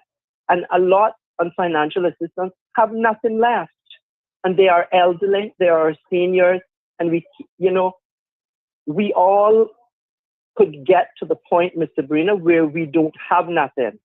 And if, like, I think it was Mr. Bryan or one of them said, the financial assistance that government is given, it's not linked to inflation, and it needs to be linked. You cannot continually assess someone every year and cut their benefit because you got to pay more for rent. It just doesn't work. It doesn't work no more for most people on long-term financial assistance. And I am here today as a mouse to tell the government people on long-term financial assistance are hurting. There are people that have to go without things that they need to eat. And it's not right because some of them are our seniors, and it's just not right to have a system just because it's maxed out for rent for an individual, that you are going to cut their financial assistance to balance whatever you think needs to be balanced when it is something you have taken an example or say you took $150 off of the $1,500. Where are they going to get the $150 to put back in? The differential. Where are they going to get it? Because you keep telling people, oh, you can't have an excess of $300, but you're cutting people's stuff. But that does not work anymore. So the government and the minister needs to go and look at it, because I am here to tell you, people are hurting out here. And you hear this thing about, oh, this and that, but government has to do everything. When life happens for some people and they don't have a choice, the government through the DFA is their only choice. And we already know the reputation that department has, who they want to help when they want to help or not. So the government, I'm sorry, cannot keep continually telling these people at DFA to cut people's benefits. People have to live in this country, and I'm going to leave it there. And in the hope that they will understand that you are cutting benefits to balance a budget, yes, but then what else is going to happen when people got to come running more people come running to DFA? Then what's going to happen? You're going to have to come back for supplementary budgets again and supplementary appropriations, because it's probably going to happen this year again. Because, hey, we are only at the start of hurricane season. I keep reiterating this to Cayman in general, not just to my Caymanians, to Cayman in general. The government has said many times before, and the previous government, we are only one natural disaster or one man-made disaster from bankruptcy. If you think $750 million in the bank can last you, make a Hurricane Ivan or Hurricane Ivan brother or sister threaten or come here this year. We would all be so all of us has to live here, Miss Sabrina, but I don't understand the arm of the government called the DFA and the Ministry of Social Development. And sometimes I really don't understand the health ministry on a whole, because what they are there to do is to ensure persons who don't have nothing are able to access health care and housing and food. And if you continually going to tell people we're going to cut your benefit when you have nothing, then where does that leave the average Caymanian that is struggling right now? Because $1,500 NCFC government just don't do it no more. I am sorry. And the poor people of Cayman deserve better. Okay? I'm sorry. Because we keep kicking these cans down the road for housing. How many more years are we going to kick it down the road for housing? You're continually paying money for persons to live in this country from rentals, but yet you're not doing anything to push forward and speed up. You all building some rentals so that you can put persons that are on long-term financial assistance on, so you can free up that money and help some of the Caymanians that might need it tomorrow, because we don't know where our lives will be tomorrow. So to the NCFC government, these are my words. The $1,500 financial assistance that long-term financial assistance persons are receiving, don't cut it no more. You need to go back and retroactively pay it from January this year, and you need to do it because people are struggling, and you need to increase it somehow with inflation, because phosphorus prices every day and Kirk and Hurley are going up every day, and gasoline is still almost $6-7 and more a imperial gallon. So what is the poor person supposed to do? We're in overtime. Yes, we leave it there, and we thank you. And you say, ask how you're doing. Excuse me, how you're doing. You are bringing voices like mine that some people don't want to hear the truth. The truth has to be told sometimes. True. People are suffering out there, and you're doing a job that most people, Miss Sabrina, would not get there and be put as a baton post and hear this or hear that, but you're bringing voices to the voices that want to speak on issues that this country needs to address. And I thank you, and I thank Ms. Sandra always for what all you do. Thank you. God bless, and we will talk more Friday if I'm still around. Oh, because I got a topic. I got a topic about the 2026 World Peace Survey that was done. Now that's very interesting. Have a great evening. Likewise, my God dear. bless. Take care. Okay. Bye-bye. Bye-bye. Well, there you have it, ladies and gentlemen. And something came to mind when the caller was speaking about global warming and all this sort of stuff. And I bumped into this, where there is a coal blob. Scientists are saying that they've detected a deeply alarming coal spot at the bottom of the ocean. What that means. And I did some research on it, and it's called AMOC. And what this means is that I'm going to try to do this, but we can break this down in even simplistic terms and what it could mean for our weather patterns here in the Caribbean if that continues to stay there. And even though it's to heck up by Greenland, with the way of the tides and how the whole tides go and the currents, that impacts weather. And we can actually be impacted by that all the way up top here on the top of the screen. I'll go into a little bit more of that If not tomorrow, definitely on Thursday with you, because you would be surprised exactly what impact that is having on even the weather that we're feeling right now. And this El Nino and La Nina effect, they have been studying this cold blob for quite some time, and now the data is in and what it means. But all of these currents, and if you see the currents that is running through the Caribbean to North America and comes back around, all of that impacts weather. Yes, the temperatures of the sea and all of that. So you know what? That's going to be something that we're going to come in full discussion with. I've done the research, I've gotten it, and I can explain that to you in layman's terms, and it'll all going to make sense when you tie it into this El Nino, the heat wave that we're going through, and all of that sort of stuff, all tied to one blob off of Greenland. It has been a pleasure bringing you another episode of Sabrina Speaks right here on the CMR platform here this evening. Looking forward for another informative, very engaging conversation tomorrow. Etiquette. Yeah, etiquette. I'll tell you more, but you got to like and follow so that you don't miss an episode. So I'll see you tomorrow. Good evening. Please be safe on the road. God bless. Love you lots. And thank you for always showing up. See you tomorrow. That's a wrap for today's edition of Sabrina Speaks. Thank you for tuning in and for being part of the conversation. Remember, the dialogue doesn't stop here. Stay engaged, stay informed, and most importantly, stay empowered.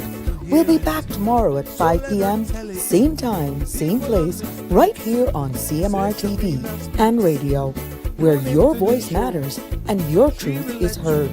Until then, K-Man, take care of yourself and each other.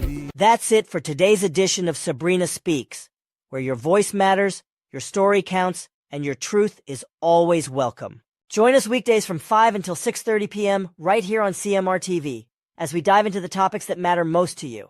Catch the show live or on demand at cmrtv.com. And don't forget to follow us on Facebook, YouTube, and Instagram so you never miss a moment. Until next time, stay informed, stay engaged, and always speak your truth.